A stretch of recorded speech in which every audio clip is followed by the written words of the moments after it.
Hey, welcome to 1500ESPN.com. Derek Wetmore and Wolves reporter Nate Sandell here at Rick Adelman's retirement announcement. He announced today that he's stepping away as head coach of the Timberwolves. He'll stay on in a consultant role, according to President of Basketball Operations Flip Saunders.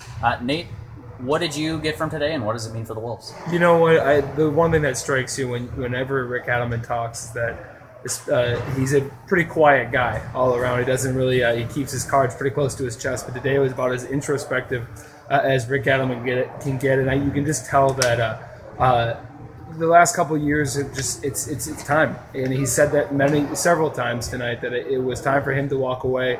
I think the one thing you can note about Rick Adelman is that there's not a lot of guys, players or coaches, that would reference their wife in this decision or retirement decision as much as Rick Adelman. Kind of tells you who he is. But I think that this is a decision I think a lot of us saw coming for several weeks, several months actually, that the Wolves are now moving forward, and this starts a pretty interesting chapter for the Wolves. Yeah, I was going to bring that up because now inevitably there's a coaching search, and whether Flip Saunders is a candidate for the job, he wouldn't say today. He'll talk with owner Glenn Taylor and figure out some process for an extensive coaching search. They kind of know what they're looking for, but what's next for the Timberwolves? Yeah, I think the timetable for this is what's going to be really intriguing to me.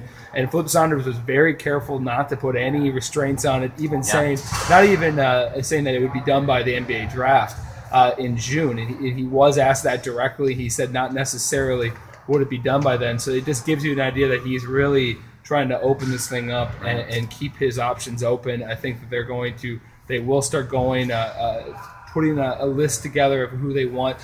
This is Flip Saunders. He knows this was coming for a couple months here.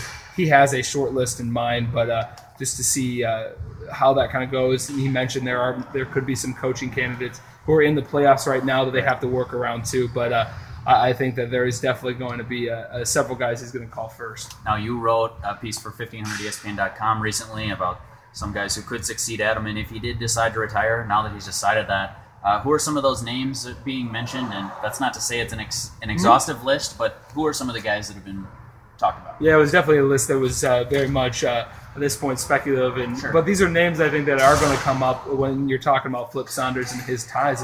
And two of those guys are going to be from the college ranks, and that's Tom Izzo and Fred Hoiberg.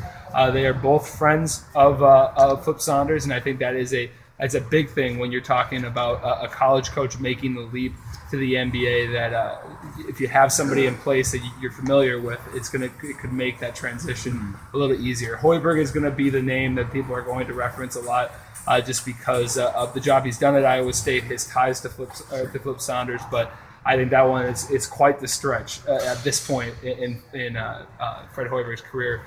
Izzo, another one. I don't see him at this juncture. He's 57 years old. To finally make the leap to the NBA. But again, another guy on there is George Karl. That's a little bit of a stretch too, but I think he's a name that will be out there. He wants to. You can kind of tell just hearing him talk that, in all likelihood, he wants to get back into coaching.